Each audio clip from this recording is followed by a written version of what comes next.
ನಮಸ್ತೆ ವೀಕ್ಷಕರೇ, ಎಲ್ಲರಿಗೂ ಟ್ಯಾರೋ ಲೈಫ್ ಯೂಟ್ಯೂಬ್ ಚಾನಲ್ಗೆ ಆತ್ಮೀಯವಾದ ಸ್ವಾಗತ. ವೀಕ್ಷಕರೇ, ಇವತ್ತಿನ ಒಂದು ವಿಡಿಯೋದಲ್ಲಿ ಮುಖ್ಯವಾಗಿ ಯಾರೆಲ್ಲ ನೋ ಕಮ್ಯುನಿಕೇಷನ್ ಝೋನಲ್ಲಿದ್ದೀರಾ, ಕ್ಲಾರಿಟಿ ಸಿಗ್ತಾ ಇಲ್ಲ ನಿಮ್ಮ ರಿಲೇಷನ್ಶಿಪ್ಪಲ್ಲಿ, ಮತ್ತು ನಿಮ್ಮ ಒಂದು ಪರ್ಸನ್ ನಿಮ್ಮ ಲೈಫಲ್ಲಿ ಬರ್ತಾರಾ, ಸೊ ಈ ಒಂದು ಪ್ರಶ್ನೆ ಏನಾದರೂ ನಿಮ್ಮ ಮೈಂಡಲ್ಲಿ ಕಾಣಿಸ್ತಾ ಇದ್ದರೆ ಈ ಒಂದು ಟ್ಯಾರೋ ರೀಡಿಂಗ್ ಮಾಡೋದ್ರ ಮುಖಾಂತರ ನಾನು ನಿಮಗೆ ಕ್ಲಾರಿಟಿ ಕೊಡೋದಕ್ಕೆ ಇಷ್ಟಪಡ್ತೀನಿ.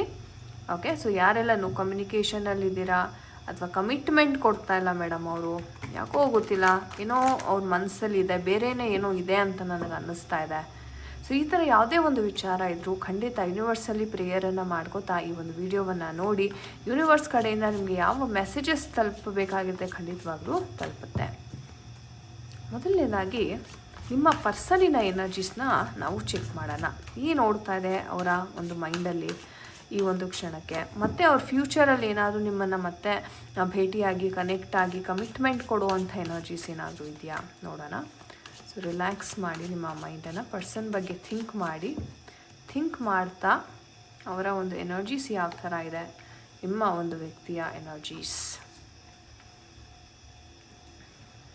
ಓಕೆ, ಅವರು ಮತ್ತೆ ಫ್ಯೂಚರಲ್ಲಿ ಬರ್ತಾರ.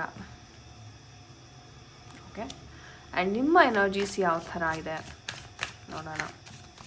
ನಿಮ್ಮ ಎನರ್ಜೀಸ್ ಯಾವ ಥರ ಇದೆ, ಯೂನಿವರ್ಸ್ ಗೈಡೆನ್ಸನ್ನು ಕೊಡಿ. ನಿಮ್ಮ ಒಂದು ಎನರ್ಜೀಸ್ ಯಾವ ಥರ ಇದೆ. ಓಕೆ, ಅಫ್ಕೋರ್ಸ್ 2 ಆಫ್ ಕಪ್ಸ್ ಇದೆ. ಸೊ ನಿಮಗೆ ಆ ಒಂದು ರಿಕನ್ಸಿಲಿಯೇಷನ್ ಭಾವ ತುಂಬ ಹೆಚ್ಚಾಗಿದೆ ನೋಡಿ. ಓಕೆ, ಸೊ ಇದು ಎನರ್ಜೀಸ್ ಬಂದಿದೆ. ಮೊದಲನೇದಾಗಿ ವೀಕ್ಷಕರೇ, ನಿಮ್ಮ ಪರ್ಸನಿನ ಎನರ್ಜೀಸ್ನ ನಾನು ನೋಡ್ತಾ ಇದ್ದೀನಿ. ಪರ್ಸನ್ಗೆ ಹೇಳಬೇಕು ಅಂದರೆ ನೋಡಿ, ಎರಡೂ ನೋಡಿ, queen of wands, king of wands ಬಂದಿದೆ. ಅಂದರೆ ಸಿಕ್ಕಾಪಟ್ಟೆ ಈಗೋ ಅಂತಕ್ಕಂಥದ್ದು, ತುಂಬ ದಬ್ಬಾಳಿಕೆ ಅಂತಕ್ಕಂಥದ್ದು, ನಾನು ಹೇಳಿದ್ದೇ ಸತ್ಯ, ನಾನು ಹೇಳಿದ್ದೇ ನ್ಯಾಯ, ಅಂದರೆ ತುಂಬ ಒಂದು ಡಾಮಿನೇಷನ್ ಮಾಡುವಂಥ ಒಂದು ಪರ್ಸ್ನಾಲಿಟಿ ನಿಮ್ಮ ಪರ್ಸನ್ ಅಂತಲೇ ಹೇಳ್ಬೋದು. ಸೊ ಹೀಗಿದ್ದಾಗ ಏನಾಗುತ್ತೆ, ಒಂದು ಫೈರ್ ಎಲಿಮೆಂಟ್ ಜಾಸ್ತಿ, ಅಂದರೆ ತುಂಬ ಫೈರ್ ಎಲಿಮೆಂಟ್ ಜಾಸ್ತಿ ಇದೆ. ಅವರನ್ನು ನೋಡ್ಬೋದು, ತುಂಬ ಫೈರ್ ಎಲಿಮೆಂಟ್ಸ್ ಇದೆ. ಅಂದರೆ ಆ ಕೋಪ, ತಾಪ, ಸಿಟ್ಟು ಆಗಿರ್ಬೋದು, ನೀವೇನಾದರೂ ಅವ್ರಿಗೆ ಏನಾದರೂ ಗೈಡೆನ್ಸ್ ಅಥವಾ ಏನಾದರೂ ಕೊಟ್ಟರೆ ಅದನ್ನು ತುಂಬ ನೀಚವಾಗಿ ತಿರಸ್ಕಾರ ಮಾಡ್ತಕ್ಕಂಥದ್ದು. ಸೊ ಈ ಥರ ಸನ್ನಿವೇಶಗಳನ್ನು ನಾನಿಲ್ಲಿ ತುಂಬಾ ನೋಡ್ತಾ ಇದ್ದೀನಿ. ಓಕೆ, ಆ್ಯಂಡ್ ಇನ್ನೊಂದು ಏನಪ್ಪ ವಿಚಾರ ಅಂತಂದರೆ, ಈ ಒಂದು ರಾಹುವಿನ ಎನರ್ಜೀಸ್ನ ನಾನು ತುಂಬ ನೋಡ್ತಾ ಇದ್ದೀನಿ. ಓಕೆ, ರಾಹು ಮತ್ತು ಬುಧನ ಎನರ್ಜೀಸ್ ಅಂತಂದರೆ, ಇಲ್ಲಿ ಏನಾಗುತ್ತೆ, ರಾಹು ಅಂದ್ರೇ ನಿಮಗೆ ಗೊತ್ತಿದೆ, ಮನಸ್ಸನ್ನ ಎಷ್ಟು ಚಂಚಲ ಮಾಡ್ತಾನೆ, ಅಂದರೆ ಒಂದು ಸ್ಟೇಬಲ್ ಮೈಂಡ್ಸೆಟ್ ಇರಲ್ಲ. ಅದ್ರ ಜೊತೆಗೆ ಮರ್ಕ್ಯೂರಿ ಅಂದರೆ ಬುದ್ಧಿ ಇರ್ತಕ್ಕಂಥ ಕೊಡುವಂಥ ಒಂದು ಗ್ರಹ ಬುಧ ಗ್ರಹ ಅಂತ ನಾವು ಹೇಳಿ. ಆ ಬುಧನ ಜೊತೆ ರಾಹು ಸೇರಿಕೊಂಡಾಗ ಇವರ ಒಂದು ಬುದ್ಧಿಶಕ್ತಿ ಏನಾಗುತ್ತೆ, ಒಂದು ಬೇರೆ ರೀತಿಯಲ್ಲೇ ಒಂದು ಪಾಸಿಟಿವ್ಗೆ ಯೂಸ್ ಮಾಡೋ ಬದಲು ಒಂದು ನೆಗೆಟಿವ್ಗೆ, ಇವ್ರಿಗೆ ಹೆಂಗೆ ತೊಂದರೆ ಕೊಡೋದು, ಇವ್ರಿಗೆ ಹೆಂಗೆ ಆಟ ಆಡಿಸೋದು, ಈ ಥರ ಒಂದು ವಿಚಾರಕ್ಕೆ ಇವರ ಬುದ್ಧಿಯನ್ನು ಬಳಸ್ತಕ್ಕಂಥದ್ದು ನಡೆಯುತ್ತೆ. ಸೊ ಆ ಥರ ಇವರ ಎನರ್ಜೀಸ್ ಅಂತಕ್ಕಂಥದ್ದು ನಡೀತಾ ಇದೆ. ಆ್ಯಂಡ್ ರಾಹುವಿನ ಎನರ್ಜೀಸ್ ತುಂಬಾ ಕಾಣಿಸ್ತಾ ಇದೆ ಇಲ್ಲಿ. And at the same time ನೋಡ್ಬೋದು, ರಾಹು ಮತ್ತು ಬುಧನ ಎನರ್ಜೀಸ್ ತುಂಬ ಇದೆ. ಅದಕ್ಕೆ ಅವ್ರ ಮನಸ್ಥಿತಿ ಸ್ಟೇಬಲ್ ಆಗಿಲ್ಲ ನೋಡಿ. ಗ್ರಹಗಳ ಒಂದು ವಿಚಾರವಾಗಿ ನೋಡೋದಾದ್ರೂ ಟ್ಯಾರೋನಲ್ಲಿ ಗ್ರಹಗಳ ಒಂದು ಬಿಹೇವಿಯರ್ ಹೆಂಗಿದೆ, ಅದು ಆ ಒಂದು ಕಾಂಬಿನೇಷನ್ ಇಂದ ಯಾವ ರೀತಿ ಒಂದು ರಿಸಲ್ಟ್ ಬರುತ್ತೆ, ಇದೆಲ್ಲವನ್ನು ನೋಡ್ಬೋದು ನಾವು. ಓಕೆ, ಆ್ಯಂಡ್ ಇನ್ನೊಂದೇನಪ್ಪ ಅಂದರೆ ಶನಿ ಮತ್ತು ಸೂರ್ಯನ ಒಂದು ಕಾಂಬಿನೇಷನ್ ಸಹ ನಾನಿಲ್ಲಿ ನೋಡ್ತಾ ಇದ್ದೀನಿ. ಅಂತಂದರೆ ನಿಮಗೆ ಗೊತ್ತು, ಶನಿ ಸೂರ್ಯ ಒಂಥರ ಆಪೋಸಿಟ್ ಪ್ಲ್ಯಾನೆಟ್ಸು, ಇವ್ರಿಗೆ ಕಂಡ್ರೆ ಅವ್ರಿಗಾಗಲ್ಲ, ಅವ್ರಿಗೆ ಕಂಡ್ರೆ ಇವ್ರಿಗಲ್ಲ. ಅಂದರೆ ಮನಸ್ಸಲ್ಲೇ ಒಂದು ರೀತಿ ಹೋರಾಟ ಅಂತಕ್ಕಂಥದ್ದು ನಡೆಸ್ತಾರೆ ಈ ವ್ಯಕ್ತಿ. ಅಂದರೆ ಎಫರ್ಟ್ ಹಾಕ್ತಾರೆ, ಆದರೆ ಅದು ಸಕ್ಸಸ್ ಆಗಲ್ಲ. ಇವ್ರೇನು ಎಫರ್ಟ್ ಹಾಕ್ತಾರೆ ಅದರಿಂದ ಅವ್ರಿಗೆ ನೋವೇ ಜಾಸ್ತಿ, ಸ್ಟ್ರೆಸ್ಸೇ ಜಾಸ್ತಿ. ಅಂದರೆ ಇಲ್ಲಿ ನೀವು ಅರ್ಥ ಮಾಡ್ಕೋಬೇಕು, ನಿಮ್ಮ ಜೊತೆ ಇದ್ದಾಗ ಸಿಗ್ತಾ ಇರ್ತಕ್ಕಂಥ ಆ ಒಂದು ನೆಮ್ಮದಿಯ ಭಾವ, ಆ ಪ್ರೀತಿ, ಅದು ಯಾವುದು ಅವ್ರಿಗೆ ಇವಾಗ ಸಿಗ್ತಾ ಇಲ್ಲ. ಯಾಕಂದರೆ ನೀವು ಅವ್ರ ಜೊತೆ ಇಲ್ಲ ಅಲ್ವಾ. ಸೊ ಹಾಗಾಗಿ ಒಂದು ರೀತಿ ಎಲ್ಲ ಕೆಲಸ ಕಾರ್ಯಗಳಲ್ಲೂ ಒಂಥರ ಅಡ್ಚಣೆ ಆಗ್ತಕ್ಕಂಥದ್ದು, ಸ್ಟ್ರೆಸ್ ಜಾಸ್ತಿ ಆಗ್ತಕ್ಕಂಥದ್ದು. ಸೊ ರಾಹು ಸೂರ್ಯನ ಒಂದು ಎನರ್ಜೀಸ್ ಒಂಥರ ಹೇಳಬೇಕು ಅಂದರೆ ಒಂದು ರೀತಿ ಗ್ರಹಣದ ವಾತಾವರಣ. ಅಂದರೆ ಅವ್ರಿಗೆ ಏನು ಸ್ಪಷ್ಟವಾಗಿ ಡಿಸಿಷನ್ ತೊಗೊಳಕ್ಕಾಗ್ತಾ ಇಲ್ಲ. ಯಾಕೋ ತುಂಬ ಲೈಫಲ್ಲಿ ಎಲ್ಲಿ ಹೋಗ್ತಾ ಇದ್ದೀನಿ, ಏನು ಮಾಡ್ತಾ ಇದ್ದೀನಿ, ಅಥವಾ ನಿಮಗೆ ನಾನು ಏನು ಮಾಡಬೇಕು, ಯಾವ ಒಂದು ನಾನು ಜವಾಬ್ದಾರಿಯನ್ನು ತಗೋಬೇಕು, ಇದು ಯಾವುದೂ ಅವ್ರಿಗೆ ಕಾಣಿಸ್ತಾ ಇಲ್ಲ. ಯಾಕಂದರೆ ರಾಹು ಸೂರ್ಯನ ಕಾಂಬಿನೇಷನ್ ಇದೆ, ರಾಹು ಶನಿಯ ಒಂದು ಕಾಂಬಿನೇಷನ್ ಒಂಥರ ಅಂದರೆ ಇವ್ರಿಗೆ ಹೇಳಬೇಕು ಅಂದರೆ ಕರಿಯರ್ ವಿಚಾರವಾಗಿಯೂ ಬಹಳ ಒಂದು ಪ್ರಾಬ್ಲಮ್ಯಾಟಿಕ್ ಆಗೇ ಇದೆ ಅಂತಲೇ ಹೇಳಬಹುದು. ಓಕೆ, ಯಾಕಂದರೆ ಸೂರ್ಯ ಒಂದು ಕಡೆ ಇದ್ದರೆ ಅದ್ರ ಜೊತೆಗೆ ರಾಹು ಶನಿ ಸೇರ್ಕೊಂಡಿರೋದ್ರಿಂದ ಒಂದು ರೀತಿ ಎಲ್ಲ ಡಿಲೇ ಆಗ್ತಕ್ಕಂಥದ್ದು, ಅಥವಾ ಅತಿಯಾದ ಬುದ್ಧಿವಂತಿಕೆ ಯೂಸ್ ಮಾಡೋದು, ಅಥವಾ ಕೆಲವೊಮ್ಮೆ ಎಲ್ಲಿ ಮಾತಾಡಬೇಕು ಅಲ್ಲಿ ಮಾತಾಡಿರಲ್ಲ, ಸೊ ಇಂಟರ್ವ್ಯೂಸಲ್ಲಿ ಸರಿಯಾಗಿ ಮಾತಾಡದೇ ಇರೋದು. ಸೊ ಈ ಥರ ಮಾಡಿ ಮಾಡಿ ಇವ್ರು ಮಾಡ್ತಾ ಇರ್ತಕ್ಕಂಥ ಕೆಲಸದಲ್ಲೂ ಇವ್ರಿಗೆ ಒಂಥರ ಹತಾಶೆ, ಒಂಥರ ಬೇಸರ, ಬೇಜಾರು, ಯಾಕೋ ಆ ಒಂದು ಆಸಕ್ತಿ ಬರ್ತಾ ಇಲ್ಲ. ಸೊ ಈ ಥರ ವಿಚಾರಗಳು ತುಂಬ ನಡೀತಾ ಇದೆ ಇವರ ಮನಸ್ಸಲ್ಲಿ.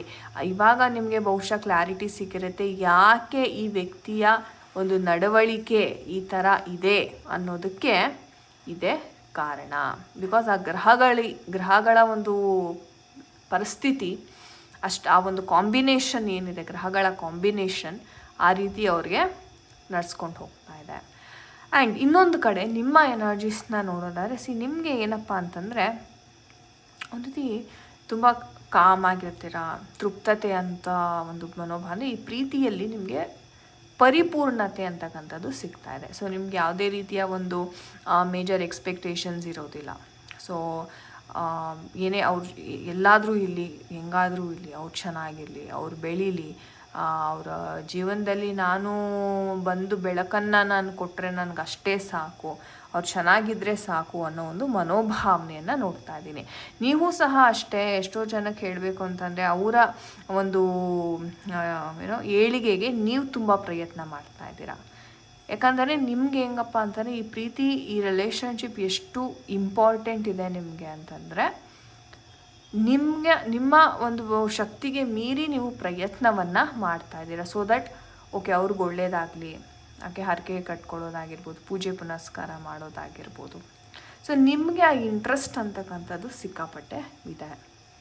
ನೋಡೋಣ ಮುಂದಿನ 3 ತಿಂಗಳ ಒಂದು ಎನರ್ಜೀಸ್ ನಮ್ಮ ಏಂಜಲ್ಸ್ ಯಾವ ರೀತಿ ಗೈಡ್ ಮಾಡ್ತಾರೆ.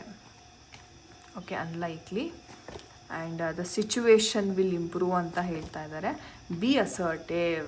ಓಕೆ, ಇದು ಬಹಳ ಮುಖ್ಯ.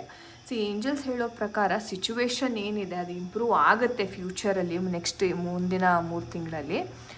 ನೀವು ನಂಬಿಕೆ, ನೀವು ಪಾಸಿಟಿವ್ ಥಿಂಕಿಂಗಿಂದ ಇರಿ. ಯಾವುದೇ ಕಾರಣಕ್ಕೂ ನೆಗೆಟಿವ್ಗೆ ಹೋಗಬೇಡಿ. ನೀವು ಅಯ್ಯೋ ಇಷ್ಟೊಂದೆಲ್ಲ ಆಗ್ತಿದೆ, ಆಗುತ್ತೋ ಇಲ್ವೋ ಅನ್ನೋ ಆ ಒಂದು ನೆಗೆಟಿವ್ ಭಾವನೆಗೆ ಎಷ್ಟೋ ಜನ ಬಂದುಬಿಡ್ತೀರ. ಆ ತಪ್ಪನ್ನು ಮಾಡಬೇಡಿ. ಏನೇ ಇದ್ರೂ ಇದು ಹಾಗೆ ಆಗುತ್ತೆ ಅಂತ ನೀವು ದೃಢ ಮನಸ್ಸಿನಿಂದ ಮ್ಯಾನಿಫೆಸ್ಟ್ ಮಾಡಿದ್ರೆ ಖಂಡಿತ ಆಗುತ್ತೆ. ಅದಕ್ಕೆ ಏಂಜಲ್ಸ್ ಹೇಳ್ತಾ ಇದ್ದಾರೆ ಅಸರ್ಟಿವ್ ಆಗಿರಿ. ಯಾಕಂತಂದರೆ ನೆಗೆಟಿವ್ ಥಾಟ್ಸ್ ಬರಬಾರ್ದು ನಿಮಗೆ ಈ ಒಂದು ಮ್ಯಾನಿಫೆಸ್ಟೇಷನ್ ಜರ್ನಿಯಲ್ಲಿ. ಓಕೆ, ಸೊ ಹಾಗಾಗಿ ಆ ಎನರ್ಜೀಸನ್ನು ಹೇಳ್ತಾ ಇದ್ದಾರೆ. ಥ್ಯಾಂಕ್ ಯು ಏಂಜಲ್ಸ್ ಅಂತ ಖಂಡಿತ ಕಮೆಂಟ್ ಸೆಕ್ಷನಲ್ಲಿ ಪ್ರತಿಯೊಬ್ಬರು ತಿಳಿಸಿ. ಓಕೆ, ಆಲ್ ರೈಟ್ ಗೈಸ್, ಇದಾಗಿತ್ತು ಇವತ್ತಿನ ಒಂದು ರೀಡಿಂಗ್. ಆ್ಯಂಡ್ ಎಸ್, ನಿಮಗೆ ಒಂದು ಟಿಪ್ ಕೊಡ್ತೀನಿ ಅಂತ ಹೇಳಿದೆ. ಎಷ್ಟೋ ಜನ ಕೇಳ್ತಾ ಇದ್ರಿ ಮೇಡಮ್ ನೆಗೆಟಿವಿಟಿ ರಿಮೂವಲ್ಗೆ ನಮಗೆ ಒಂದು ಬ್ರೇಸ್ಲೆಟ್, ನನ್ನ ಕ್ರಿಸ್ಟಲನ್ನು ತೋರಿಸಿ ಅಂತ ಅಂದ್ಬಿಟ್ಟು. ಎಸ್, ನನಗೆ ಆಲ್ರೆಡಿ ನನ್ನ ಪ್ರೀವಿಯಸ್ ವೀಡಿಯೋಸಲ್ಲೂ ಸಹ ಇದ್ರ ಬಗ್ಗೆ ಹೇಳಿದ್ದೀನಿ. ಬಟ್ ಯಾರೆಲ್ಲ ಹೊಸಬ್ರಿದ್ದೀರಾ ಅವ್ರಿಗೆ ಈ ಒಂದು ಮಾಹಿತಿಯನ್ನು ನಾನು ಕೊಡೋದಕ್ಕೆ ಇಷ್ಟಪಡ್ತೀನಿ. ಓಕೆ, ಸೊ ವೀಕ್ಷಕರೇ, ಈ ಒಂದು ಕ್ರಿಸ್ಟಲ್ ಏನು ನೋಡ್ತಾ ಇದ್ದೀರಾ, ನೀವು ನೋಡ್ಬೋದು ಸ್ವಲ್ಪ ಬ್ಲ್ಯಾಕಿಶ್ ಆಗಿರುತ್ತೆ ಆ್ಯಂಡ್ ವೈಟ್ ಶೇಡ್ಸಲ್ಲೂ ಸಹ ಇದು ಬರುತ್ತೆ. ಓಕೆನಾ. ಸೊ ಇದು ಏನಪ್ಪ ಮಾಡುತ್ತೆ ಅಂತಂದರೆ, ಇದು ಹಾಕಿಕ್ ಸುಲೇಮನಿ ಬ್ರೇಸ್ಲೆಟ್ ಅಂತ ನಾವು ಕರಿತೀವಿ. ಈ ಒಂದು ಬ್ರೇಸ್ಲೆಟ್ಗೆ ಎಲ್ಲ ರೀತಿಯ ನಕಾರಾತ್ಮಕ ಶಕ್ತಿಯನ್ನು ಅಬ್ಸರ್ವ್ ಮಾಡ್ಕೊಳ್ತಕ್ಕಂಥ ಕೆಪಾಸಿಟಿ ಇರುತ್ತೆ. ಇದನ್ನು ನೀವು ರೈಟ್ ಹ್ಯಾಂಡ್ಗೆ ಧರಿಸ್ಬೇಕು. ಸೊ ರೈಟ್ ಹ್ಯಾಂಡ್ಗೆ ಧರಿಸೋದ್ರಿಂದ ನಿಮಗೆ ಈ ಒಂದು ಕ್ರಿಸ್ಟಲಿನ ಬೆನಿಫಿಟ್ಸ್ ಅಂತಕ್ಕಂಥದ್ದು ಮ್ಯಾಕ್ಸಿಮಮ್ ಸಿಗುತ್ತೆ. ಸೊ ಈ ಕ್ರಿಸ್ಟಲ್ ತುಂಬ ಪವರ್ಫುಲ್ ಇರುತ್ತೆ. ಯಾರೇ ಒಂದು ವ್ಯಕ್ತಿ ನಿಮ್ಮ ಬಗ್ಗೆ ಹೊಟ್ಟೆ ಕಿಚ್ಚುಪಡೋದು ಅಥವಾ ನೆಗೆಟಿವಿಟಿಯನ್ನು ಸೆಂಡ್ ಮಾಡೋದು, ಸೊ ಏನೇ ಒಂದು ಸಮಸ್ಯೆ ನೆಗೆಟಿವ್ ರಿಲೇಟೆಡ್ ಇದ್ರೂ ಈ ಒಂದು ಕ್ರಿಸ್ಟಲ್ ನಿಮ್ಮನ್ನು ಪ್ರೊಟೆಕ್ಟ್ ಮಾಡುತ್ತೆ. ಓಕೆ, ಸೊ ಯಾರಿಗೆಲ್ಲ ಇದರ ಒಂದು ಅವಶ್ಯಕತೆ ಇದೆ, ಖಂಡಿತ ನೀವು ವಾಟ್ಸಪ್ ನನ್ನ ಸ್ಕ್ರೀನ್ ಅಥವಾ ಡಿಸ್ಕ್ರಿಪ್ಷನ್ ಬಾಕ್ಸಲ್ಲಿ ಏನು ಕಾಂಟ್ಯಾಕ್ಟ್ ನಂಬರ್ ಇರುತ್ತೆ ಆ ಒಂದು ನಂಬರ್ಗೆ ನೀವು ಕಾಂಟ್ಯಾಕ್ಟ್ ಮಾಡಿಬಿಟ್ಟು ಇದರ ಬೆಲೆ ಎಷ್ಟಾಗುತ್ತೆ, ಕೊರಿಯರ್ ಯಾವಾಗ ಕಳಿಸೋದಕ್ಕೆ ಆಗುತ್ತೆ, ಎಷ್ಟು ದಿವಸ ತಗೊಳುತ್ತೆ, ಎಲ್ಲ ಮಾಹಿತಿಯನ್ನು ಪಡ್ಕೊಳ್ಳಿ. ಸೊ ಈ ಒಂದು ಕ್ರಿಸ್ಟಲ್ ಬಹಳ ಬಹಳ ಇಂಪಾರ್ಟೆಂಟ್. ಪ್ರತಿಯೊಬ್ಬರೂ ದಯವಿಟ್ಟು ಇದನ್ನು ಧರಿಸಲೇಬೇಕು. ಯಾಕಂದರೆ ನಿಮಗೆ ಗೊತ್ತಿದೆ ಈಗಿನ ಒಂದು ಕಾಲದಲ್ಲಿ ಯಾರ ಮನಸ್ಸಿನಲ್ಲಿ ಏನು ಓಡುತ್ತೆ ಯಾರಿಗೂ ಗೊತ್ತಾಗಲ್ಲ. ಬಟ್ ನಮ್ಮ ಒಂದು ದೇಹದಲ್ಲಿ ಯಾವುದೇ ರೀತಿ ಪ್ರೊಟೆಕ್ಷನ್ ಇಲ್ಲದೆ ಹೋದರೆ ನಮಗೆ ಆ ಒಂದು ನೆಗೆಟಿವಿಟಿ ಎಫೆಕ್ಟ್ ಆಗುತ್ತೆ. ಆ್ಯಂಡ್ ಇನ್ನೊಂದು ಮುಖ್ಯವಾದ ವಿಚಾರ ಏನಪ್ಪ ಅಂದರೆ, ನೀವು ಯಾವುದೇ ಕ್ರಿಸ್ಟಲ್ಸ್ ತೊಗೊಳ್ಳಿ, ಸೆಲೆನೈಟ್ ಪ್ಲೇಟ್ನ ತೊಗೊಳ್ಳೋದನ್ನು ಮಾತ್ರ ಬರಿಬೇಡಿ. ಯಾಕಂದರೆ ಪ್ರತಿನಿತ್ಯ ನೈಟ್ ಮಲ್ಗೋಕ್ಕಿಂತ ಮುಂಚೆ ಯಾವುದೇ ಕ್ರಿಸ್ಟಲ್ಸ್ ಇರಲಿ ಅದನ್ನು ತೆಗೆದುಬಿಟ್ಟು ಇದ್ರ ಮೇಲೆ ಈ ಥರ ಕ್ರಿಸ್ಟಲ್ ಒಂದು ಸೆಲೆನೈಟ್ ಪ್ಲೇಟ್ ಮೇಲೆ ಇಟ್ಟು ಮಲ್ಗತಕ್ಕಂಥದ್ದು. ಯಾಕಂದರೆ ಈ ಒಂದು ಎನರ್ಜೀಸ್ ಏನು ನೆಗೆಟಿವಿಟಿ ಪಿಕ್ ಆಗಿರುತ್ತೆ ಬ್ರೇಸ್ಲೆಟು, ಈ ಒಂದು ಪ್ಲೇಟ್ ಅದನ್ನು ಕ್ಲೆನ್ಸ್ ಮಾಡಿ ರೆಡಿ ಮಾಡಿ ಕೊಡುತ್ತೆ. ಸೊ ಹಾಗಾಗಿ ತಪ್ಪದೆ ಎರಡೂ ನೀವು ಪರ್ಚೇಸ್ ಮಾಡಬೇಕಾಗತ್ತೆ.